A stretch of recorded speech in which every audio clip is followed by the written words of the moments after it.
નમસ્કાર, હું નિકેતા પરમાર. બીબીએન ન્યૂઝમાં આપનું હાર્દિક સ્વાગત છે. ચાલો કરીએ એક નજર આજના મુખ્ય સમાચાર પર.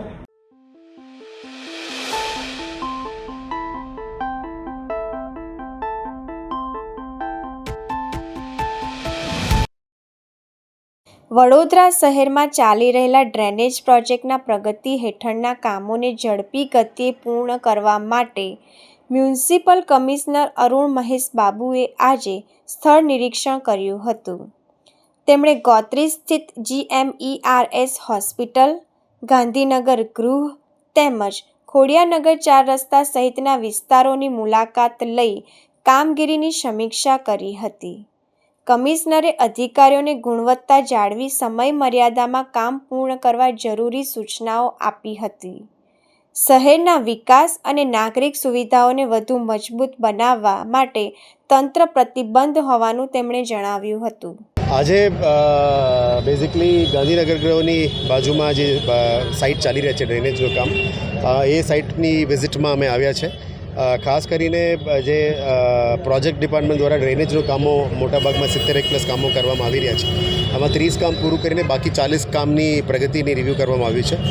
20 કામો એવા છે કે અત્યારે પૂરું જોશમાં ચાલી રહ્યા છે અને 3 કામ જે બાકી છે એને પણ વિધિન અ વીક પૂરું કરવા માટે આજે રિવ્યૂમાં ખબર પડી છે, એ પૂરું કરવા માટે સૂચના આપી છે.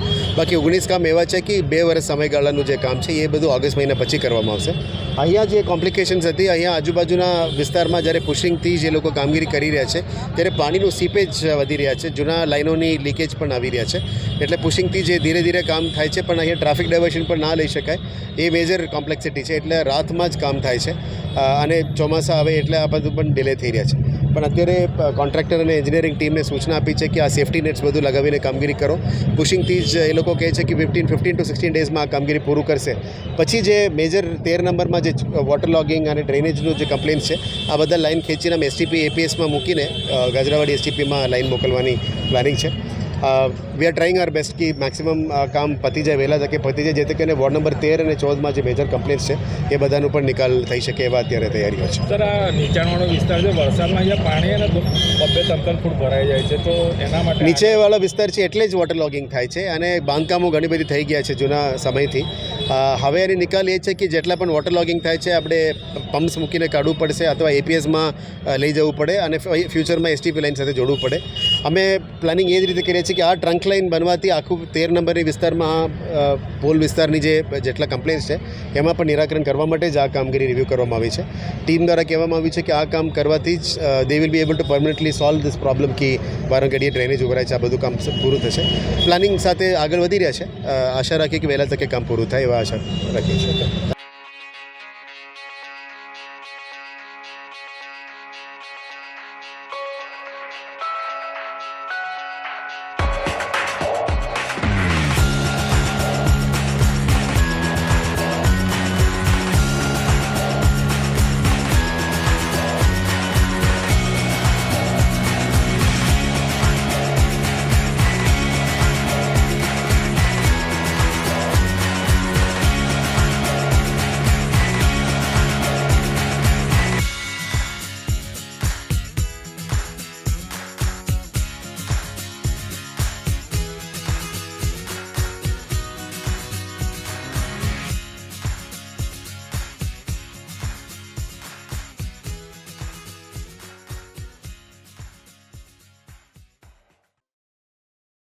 ગેરકાયદેસર હોર્ડિંગ્સ મામલે પાલિકામાં પુરાવા સાથે રજૂઆત. શહેરમાં ખાનગી જમીનો પર ખડકાઈ ગયેલા ગેરકાયદેસર હોર્ડિંગ્સના વિરોધમાં આજે વડોદરા મહાનગરપાલિકા ખાતે ઉગ્ર રજૂઆત કરવામાં આવી હતી. સામાજિક કાર્યકરો દ્વારા છેલ્લા 15 દિવસથી શહેરના વિવિધ વિસ્તારોમાં સઘન સર્વે કરવામાં આવ્યો હતો, જેમાં નિયમોનું ઉલ્લંઘન કરતા 800થી વધુ હોર્ડિંગ્સના ફોટોગ્રાફ્સ પુરાવા તરીકે એકત્ર કરાયા છે. આવેદનપત્ર આપતા જણાવાયું હતું કે જો આ તમામ હોર્ડિંગ્સ પાસેથી કાયદેસરનો ટેક્સ અને લાયસન્સ ફી વસૂલ કરવામાં આવે તો કોર્પોરેશનની તિજોરીમાં કરોડો રૂપિયાની આવક થઈ શકે તેમ છે. પરંતુ પાલિકાના જ કેટલાક ભ્રષ્ટ અધિકારીઓ અને કર્મચારીઓની સીધી મિલીભગતને કારણે આ સરકારી આવક ગુમાવી પડી રહી છે. અને સીધો આંતરિક વહીવટ ચાલી રહ્યો છે. આ મામલે તંત્રને જગાડવા માટે આજે મ્યુનિસિપલ કમિશનર, મેયર, ચેરમેન તેમજ સંબંધિત વિભાગના અધિકારીઓને લેખિત પુરાવા સોંપીને ભ્રષ્ટાચારમાં સંડોવાયેલા કર્મચારીઓ સામે કડક કાયદાકીય પગલાં લેવાની માંગ કરવામાં આવી છે. વડોદરા શહેરમાં સતત 15 દિવસથી અમે સર્વે કર્યો. સર્વેની અંદર 800થી વધુ ફોટા આજે અમે પાડી લાવ્યા છે અને વડોદરા મહાનગરપાલિકામાં જે તે જવાબદાર વ્યક્તિઓ છે તેને આવેદન સ્વરૂપે અમે રજૂઆત કરવાના છે. જેનું મુખ્ય કારણ એક જ છે કે વડોદરા શહેરની અંદર જે હોર્ડિંગ્સ બોર્ડનો રાફડો ફાટી નીકળ્યો છે, જે ખાનગી જમીનોની અંદર જે હોર્ડિંગ્સ બોર્ડ લાગેલા છે, આ હોર્ડિંગ્સ બોર્ડની જો કદાચ આપણે લાગત વસૂલાત કરવામાં આવે તો ખૂબ જ કોર્પોરેશનની તિજોરીમાં આવક થઈ શકે છે. પરંતુ ક્યાંક ને ક્યાંક લાગી રહ્યું છે કે અધિકારીઓ સાથે સાથે લાગતા વળગતા જે પણ લોકોની સાઠગાંઠના કારણે આજે વડોદરા કોર્પોરેશનની તિજોરીમાં આવક થતી નથી. અને આનું જે સંપૂર્ણ માહિતી રૂપે આજે અમે તંત્રને જગાડવાનો જે પ્રયત્ન કરી રહ્યા છે. સાથે સાથે જે આ ડિપાર્ટમેન્ટના જે અધિકારીઓ છે, સાથે સાથે જે ટ્રેન કર્મચારીઓ છે, આમની સીધી મિલીજુલી હોય તેમ સ્પષ્ટપણે જોવા મળ્યું છે.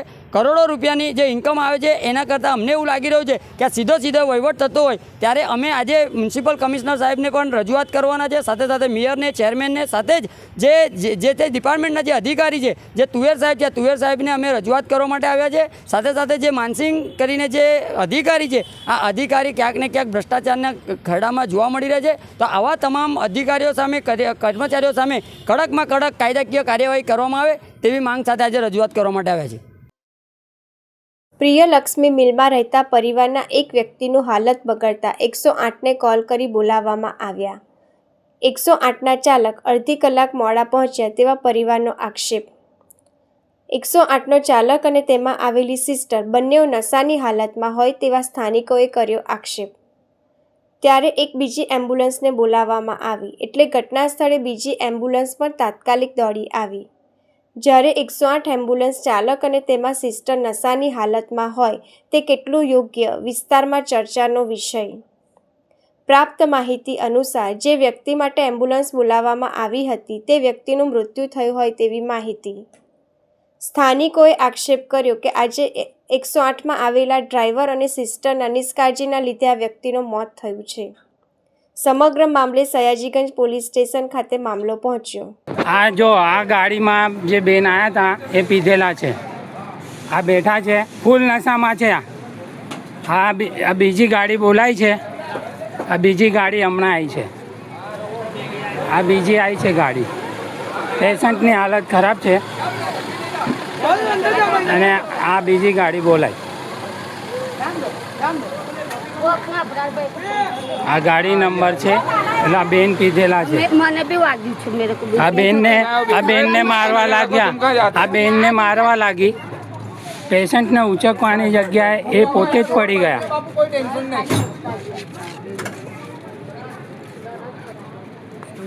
એ ચટક નહીં જ આવે.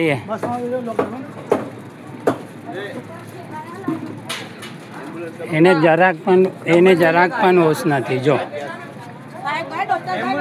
જરાક પણ એને હોશ નથી. પડી ગઈ, પેશન્ટને લેવા માટે એ પડી ગઈ અને પાછા પથ્થર મારે છે. હવે છે ને એના નાટકો તમે જોઈ શકો છો. જુઓ, દારૂ પીધેલા છે બેન દારૂ ફૂલ દારૂ પીધેલા છે. એને ભાન નથી ને બેન ચડે છે દાદર. ભાઈ જો જે કાયદેસર છે ને એ જ થશે. એ પેશન્ટ ને લેવાય છે. મારી વાત સાંભળો, એ પેશન્ટ ને લેવાય છે.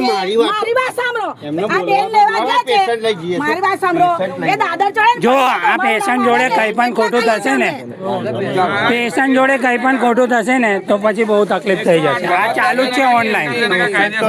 હા, તમે એમનો ઉપરાવનું લેશો ને તો પછી તમે પણ તકલીફમાં આવી જશો. કોટાની સાઈડ નહીં લેવાની. કોટાની સાઈડ લેશો ને તો તમે લોકો પણ તકલીફમાં આવી જશો. એક વાત કહું છું, સાઈડ લેતા જ નહીં. ખોટું છે એ ખોટું છે, જે ખોટું છે એ ખોટું છે. આ બીજી ગાડી આવી છે, આ ગાડીનો નંબર આ છે. આ ગાડીનો નંબર આ છે, આ બીજી ગાડી આવી છે, આ બીજી ગાડી બોલાય છે. હા હા, એટલે આ લેવા આવી છે, બીજી ગાડી બોલાય છે અમે. ટેન્શન ખાલી એને જ છે. એ ભાઈનું બી કોઈ ટેન્શન નથી. એ ભાઈનું બી નથી. આ બેન પીધેલા છે, દાદર ચડે છે એટલે. હા. આ પોલીસ આવી ગઈ છે. ના ના, એ ડ્રાઈવરનું કશું નહીં. એ હા, બધા એમનું કઈ વાંક નથી. આ બેને જ બહુ કર્યું છે. હા,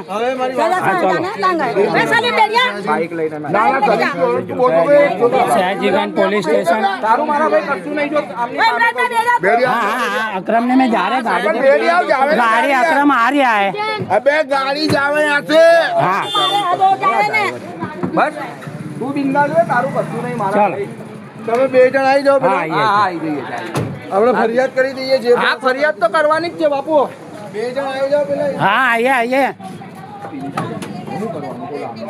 આમની બેદરકારીના લીધે रईस भाई.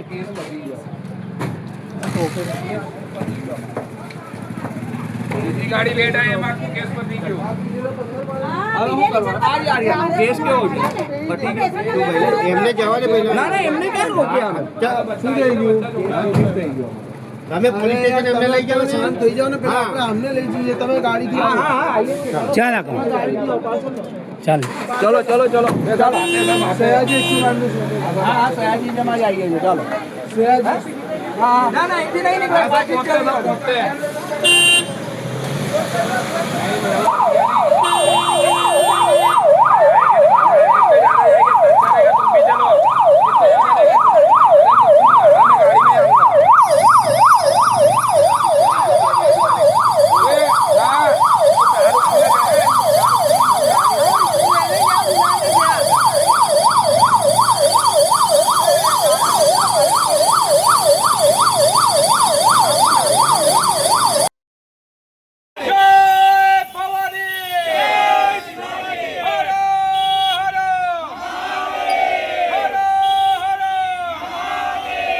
રામ મંદિરમાં ચોરી મામલે વડોદરા શિવસેના ગરજી. હિન્દુત્વના નામે વોટ લેતી ભાજપ મોંમાં દહીં જમાવીને બેઠી છે. અયોધ્યા રામ મંદિરમાં કથિત ચોરી મામલે વડોદરા શિવસેના ઉદ્ધવ બાળાસાહેબ ઠાકરે જૂથ દ્વારા સ્થાનિક રામજી મંદિર ખાતે ઉગ્ર વિરોધ પ્રદર્શન કરવામાં આવ્યું હતું. શિવસેના પક્ષ પ્રમુખ ઉદ્ધવ ઠાકરેના આદેશ અનુસાર આયોજિત આ આંદોલનમાં મોટી સંખ્યામાં શિવસૈનિકો જોડાયા હતા. મીડિયા સાથેની વાતચીતમાં વડોદરા શહેર પ્રમુખ દીપક પાલકરે આક્ષેપ કર્યો હતો કે અયોધ્યામાં ભગવાન શ્રીરામનો મુગટ, આભૂષણો અને સીતા માતાનું મંગળસૂત્ર ચોરાયું છે, જે અત્યંત ગંભીર બાબત છે. તેમણે સત્તાધારી ભાજપ સરકાર પર આકરા પ્રહારો કરતા જણાવ્યું કે હિન્દુત્વના નામે વોટ મેળવતી સત્તા પર બેઠેલી ભાજપ આટલી મોટી ઘટના છતાં મોંમાં દહીં જમાવીને બેઠી છે અને કોઈ પ્રતિક્રિયા આપતી નથી. દીપક પાલકરે વધુમાં ઉમેર્યું કે રામ મંદિર નિર્માણમાં શિવસેનાનો સિંહફાળો રહ્યો છે અને હિન્દુત્વના રક્ષણ માટે આજે પણ માત્ર શિવસેના જ રસ્તા પર ઉતરીને ભાજપ સામે લડી રહી છે. જો આ મામલે યોગ્ય કાર્યવાહી નહીં થાય તો આગામી દિવસોમાં આંદોલન વધુ ઉગ્ર બનાવવાની ચીમકી તેમણે ઉચ્ચારી છે. શિવસેના પક્ષ પ્રમુખ શ્રી ઉદ્ધવ બાળાસાહેબ ઠાકરેજીના આદેશ અનુસાર આજે વડોદરા ખાતે રામજી મંદિરે અમે એક આંદોલન કર્યું છે. વસ્તુ એ છે કે તમે જોઈ શકો છો કે જે પ્રમાણે અયોધ્યામાં ભગવાન શ્રીરામજીના મંદિરમાં લૂંટ થઈ છે. લૂંટ એટલે એટલી ગંભીર લૂંટ છે કે ભગવાનનું મુગટ, એમના આભૂષણો તેમજ સીતા માતાના જે મંગળસૂત્ર છે એની પણ ચોરી થઈ છે. અને આટલી ગંભીર બાબત થયા છતાં પણ ભારતીય જનતા પાર્ટી જે હિન્દુત્વના નામે વોટ લઈને બેઠી છે, પણ આજની તારીખમાં પણ એમના મોંમાં દહીં જમાઈને બેસી છે. કોઈ જાતનું એમનું રિએક્શન નથી, કોઈ બોલતું નથી. હિન્દુત્વની વાત કરતી છે પણ હિન્દુત્વનું કામ નથી કરતી. જ્યારે શિવસેના એ પહેલાં પણ હિન્દુત્વ માટે લડી છે, મંદિર માટે પણ લડી હતી, મંદિર બનાવ્યું છે અહીંયા, એનામાં પણ શિવસેનાનો સિંહ ફાળો છે. તેમજ આજે જ્યારે આટલી ગંભીર પરિસ્થિતિ છે ત્યારે શિવસેના એકમાત્ર પક્ષ છે જે બહાર આવ્યો છે અને ભારતીય જનતા પાર્ટી સામે આંદોલન કરવા ઊભો છે. આવનારા દિવસોમાં આ આંદોલન ઉગ્ર બનશે. દીપક પાલકર, વડોદરા શહેર પ્રમુખ. શહેરના બાયલી વિસ્તારના અર્બન 8માં ચાલતી બેઠક દરમિયાન વિવાદ વકર્યો. બહારથી આવેલા 25થી 30 અસામાજિક તત્વોએ સ્થાનિકો પર હુમલો કર્યાનો આક્ષેપ થયા છે. રહેવાસીઓએ આ લોકોને અમુક સંગઠન સાથે જોડાવાનો દાવો કર્યો છે અને વિવાદ બાદ પોલીસમાં ફરિયાદ નોંધાઈ છે. ઘટના સ્થળે અને ગોત્રી પોલીસ સ્ટેશન બહાર લોકોનું ટોળું ઉમટ્યું છે. આરોપીઓ સામે કડક કાર્યવાહીની માંગ ઉઠી છે. ગોત્રી પોલીસ સમગ્ર ઘટનાની તપાસમાં જોડાઈ છે. વધુ વિગતો તપાસ પૂર્ણ થયા બાદ જ સામે આવશે.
વડોદરા શહેરમાં નવીન કલેક્ટર કચેરી ખાતે, જિલ્લા કલેક્ટર કચેરી ખાતે ચૈતર વસાવાને ખોટા કેસ કરીને 7 વર્ષની જેલની સજા કરવામાં આવી છે. ત્યારે આજે આદિવાસી સમાજના આગેવાનો ભેગા મળીને જિલ્લા કલેક્ટર અનિલ ધામેલિયાને આવેદનપત્ર આપી રજૂઆત કરવામાં આવી હતી અને આ રજૂઆત થકી એક તમાચો માર્યો કે હાર્દિક પટેલ પણ ઘણા એવા કેસો હશે જેની પર આજ દિન સુધી કાર્યવાહી કરવામાં આવી નથી. તો આદિવાસી સમાજની એક જ માંગ છે કે ચૈતર વસાવા કેસમાં રાહત આપવામાં આવે. માંજલપુર વિધાનસભા મત વિસ્તારમાં યોજનારી આગામી પેટા ચૂંટણી સંદર્ભે આજે વડોદરા શહેરમાં એક મહત્વપૂર્ણ બેઠક યોજાઈ હતી. આ બેઠકની અધ્યક્ષતા AICC સચિવ અને મધ્ય ગુજરાતના પ્રભારી રામકિશન ઓઝાએ કરી હતી. વડોદરા શહેર જિલ્લા કોંગ્રેસના પ્રભારી બિમલ શાહ અને સંદીપ માંગરોલા ખાસ ઉપસ્થિત રહ્યા હતા. આ બેઠકમાં વડોદરા શહેર કોંગ્રેસ સમિતિના અધિકારીઓ અને નેતાઓએ હાજરી આપી હતી. બેઠક દરમિયાન માંજલપુર વિધાનસભા મત વિસ્તારમાં પેટા ચૂંટણીની તૈયારીઓ, સંગઠનાત્મક તાકાત, બૂથ સ્તરની રણનીતિ અને પક્ષના કાર્યકરોની જવાબદારીઓ અંગે વિગતવાર ચર્ચા કરવામાં આવી હતી. નેતાઓએ પક્ષના કાર્યકરોને ચૂંટણીમાં સંપૂર્ણ રીતે ભાગ લેવા અને કોંગ્રેસ પક્ષની નીતિઓ અને જનહિતના મુદ્દાઓ જનતા સુધી પહોંચાડવા હાકલ કરી હતી. બેઠકમાં સંગઠનને મજબૂત બનાવવા અને આગામી ચૂંટણીઓ માટે તેને વધુ સક્રિય બનાવવા પર ખાસ ભાર મૂકવામાં આવ્યો હતો. आज यहाँ पर आने का उद्देश्य ऐसा है कि माजलपुर विधानसभा के उपचुनाव की घोषणा हुई है और उपचुनाव के संबंधित हमारी यहाँ पर कल वरिष्ठ लोगों की एक बैठक हुई. उसके बाद हमने जितने वार्ड उसमें आते हैं, करीबन 3.5 वार्ड उसमें आते हैं, उन सारे वार्डों के मंडल और बूथ के लोगों की बैठक लेकर उनसे सारी की सारी जानकारी प्राप्त की है. आने वाले समय में हम लोग माजलपुर के विधानसभा का उम्मीदवार का पर्चा 13 तारीख को दाखिल करेंगे. 12 तारीख को संडे है मेरे ख्याल से, 13 तारीख को हम दाखिल करेंगे और सारे कार्यकर्ताओं से चर्चा करके उम्मीदवार भी फाइनल करेंगे और किस तरह से चुनाव लड़ना है, किस तरह की व्यूह रचना है. क्योंकि अभी अभी महानगर पालिका का चुनाव हमने पूरा किया है, जिसमें जो भी हमें नुकसान हुआ है उसकी भी चर्चा हमने कार्यकर्ताओं से और वार्ड के अध्यक्षों से और वहाँ के पदाधिकारियों से की है. और साथ साथ में ये चुनाव को कैसे लड़ा जाए, उनकी रणनीति क्या है, वो क्या चाहते हैं, पार्टी से क्या अपेक्षा है, किस तरह का उम्मीदवार होना चाहिए, किस तरह से हमें चुनाव लड़ना चाहिए। और भाजपा की सरकार का जो भ्रष्ट प्रशासन है, जिस तरह से चाहे वो महंगाई का मुद्दा हो, चाहे नीट में जिस तरह से लाखों रुपए लेकर लोगों से पर्चे के लिए फॉर्म भरने के करीब लैक्स ऑफ करोड़ रुपीस लेकर हर बार वो परीक्षाएं खारिज कर देते हैं। इसी गुजरात में 13 के ऊपर करीबन पेपर लीक हुए हैं, परीक्षा खारिज हुई। अभी भी 2-4 दिन पहले एक और परीक्षा खारिज की थी। तो जनता के बीच में जो रोष है, उस रोष को देखते हुए हमारे जो बूथ के लोग हैं, मंडल के लोग हैं, वार्ड के लोग हैं, सारे के सारे उत्साहित हैं। उनके पास लोग संपर्क कर रहे हैं कि चुनाव में हम आपको सबको साथ देंगे।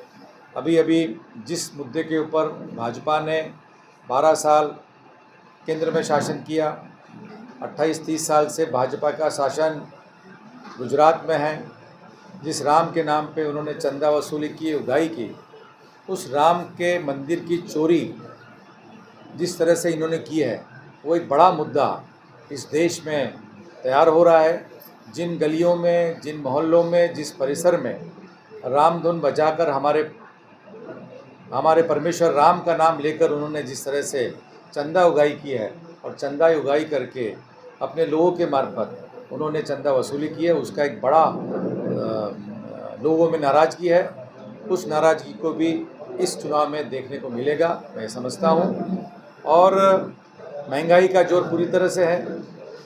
आप देख रहे हैं कि शिवसेना पार्टी हमारे महाराष्ट्र की, उन्होंने राम रक्षा का एक अभियान चलाया है। उसी तरीक़े का अभियान हम अपने कार्यकर्ताओं से चर्चा कर रहे हैं कि जिस तरह से जिन लोगों ने चंदा दिया है, उस चंदे का इन्होंने गबन करके कहाँ लगाया है, इसकी भी जनता उनसे पूछे कि ये पैसा कहाँ गया है। और नीट में जिस तरह से बच्चों के भविष्य के साथ खिलवाड़ भारतीय जनता पार्टी अपने शासन के द्वारा कर रही है, उसके बारे में भी जनता दुखी है। क्योंकि इन्हें जब पैसे की आवश्यकता होती है तो ये तुरंत पेपर लीक करते और नई परीक्षाएं चालू कर देते हैं।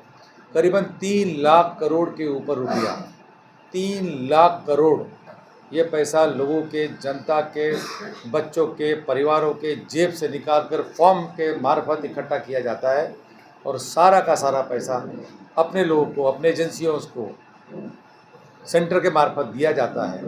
अगर आते हैं तो शिक्षा बजट इनका 1 लाख करोड़ के ऊपर नहीं है। 1,10,000 से 20,000 करोड़ के ऊपर उनका बजट होता नहीं है। और एक परीक्षा से, नीट की परीक्षा से, SSC की परीक्षा से, बाकी सभी परीक्षाओं से लाखों रुपए का गबन ये सरकार कर रही है। रस्तों की हालत आप देख रहे हैं, बारिश अब धीरे धीरे शुरू हो रही है, तो वो भी गबन इनका पानी के रूप में रस्तों पे आपको देखने मिलेगा। इसी मुद्दों पर हम ये चुनाव लड़ने जा रहे हैं। जो माइनपुर बाई इलेक्शन है, उसमें आप महिला आरक्षण में जाएंगे या कोई पुरुष में? देखिए, हम लोगों ने हर समय महिलाओं को प्राधान्य दिया है। हमारे तरफ से कमेटी के लोग बैठे हैं, इनके तरफ से नाम पर चर्चा हो रही है। 2 दिन से हम यही चर्चा कर रहे हैं। जो भी नाम आएगा, चाहे महिला का हो, चाहे पुरुष का हो या जैन का नाम हो, ये नाम हम दिल्ली भेजेंगे और आला कमान और हाई कमान, हमारा जो PCC है और हमारा हाई कमान AICC की जो सेंट्रल समिति है, वो निर्णय लेगी। वो नाम आपको जल्द से जल्द घोषित करेंगे। हमें कोई किसी चीज़ का ये नहीं है कि हम की महिला का नहीं करेंगे, युवा का नहीं करेंगे, वरिष्ठ व्यक्ति का नहीं करेंगे। जो भी व्यक्ति देंगे वो इस क्षेत्र का विकास करेगा, इस क्षेत्र की जनता के लिए लड़ेगा, इस क्षेत्र पर होने वाले लोगों के अन्याय के लिए सामने जाएगा। उस व्यक्ति को हम इस चुनाव में लड़ना चाहते हैं। आपके पास इतने सारे मुद्दे एग्जाम के है, राम मंदिर का भी जो गबन है उसमें है, फिर भी वोटर क्यों बीजेपी की तरफ भी जा रहा है? और इस बार क्या लगता है आपको, बाई इलेक्शन में कांग्रेस के साथ रहेगी मतदाता? देखिए, मतदाता 99% गुजरात का मतदाता जो है वो बीजेपी से थक चुका है। उसके कारण सभी बदलाव चाहते हैं। बीजेपी का अगर एक डर है, वो सिर्फ कांग्रेस उनका डर है। बीजेपी डायरेक्ट फाइट कांग्रेस के साथ कभी नहीं करती है। वो हर समय चाहती है कि जो कांग्रेस का मतदाता है वो विभाजित हो जाए, चाहे किसी भी रूप में, चाहे किसी और हमारे मतों को विभाजित करने वाली पार्टियां हों, चाहे हमारे बीच के कुछ नेता हो जो किसी दबाव में आकर विपक्ष में लड़े, या हमारे उम्मीदवारों पर दबाव डालकर, पुलिस का दबाव डालकर उनको फॉर्म वापस लेने की बात हो, या सरकारी तंत्र के इस्तेमाल करके उनके फॉर्म रिजेक्ट करने की बात हो, ये सारा का सारा तंत्र जब इस्तेमाल होता है जब किसी व्यक्ति को, किसी सरकार को, किसी संगठन को विरोधी पार्टी से डर हो, तभी ये काम होता है। जनता हमारे साथ है। जिस तरह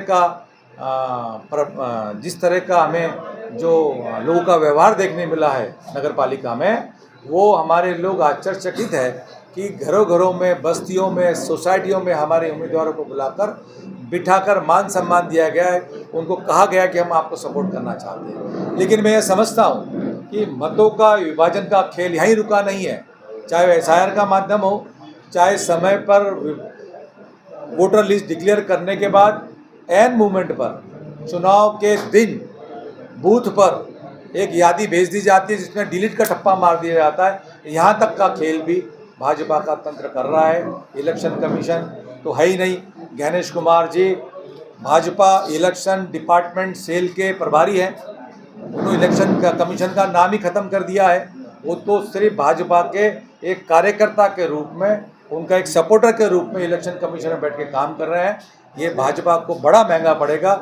हिंदुस्तान की जनता है ये, अंग्रेज़ों को भगा के बैठी है यहाँ पर, और यहाँ के लोगों ने अंग्रेज़ों से लड़कर इस देश का जो है, इस देश को आज़ादी दिलाई है। वोट चोरी के मुद्दे हैं, हम हर मुद्दे को कांग्रेस ने उठाया है, हर मुद्दे के साथ काम किया है। चाहे वोट चोरी की बात हो, सीट चोरी की बात हो, ये सारे के सारे मुद्दे हमारे राहुल गांधी जी उठाते हैं। और अकेला नेता इस देश में है जो इनके ऊपर आंखों में आंखें डाल के बात करता है, वही राहुल गांधी। और वही राहुल गांधी इस देश को इनसे मुक्ति दिलाएगा और इस देश में एक अच्छी सभी की सरकार आने वाले समय में बनेगी।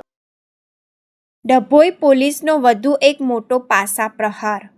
ઓપરેશન પરાક્રમ હેઠળ 4 આરોપીઓ સામે પાસા કાર્યવાહી.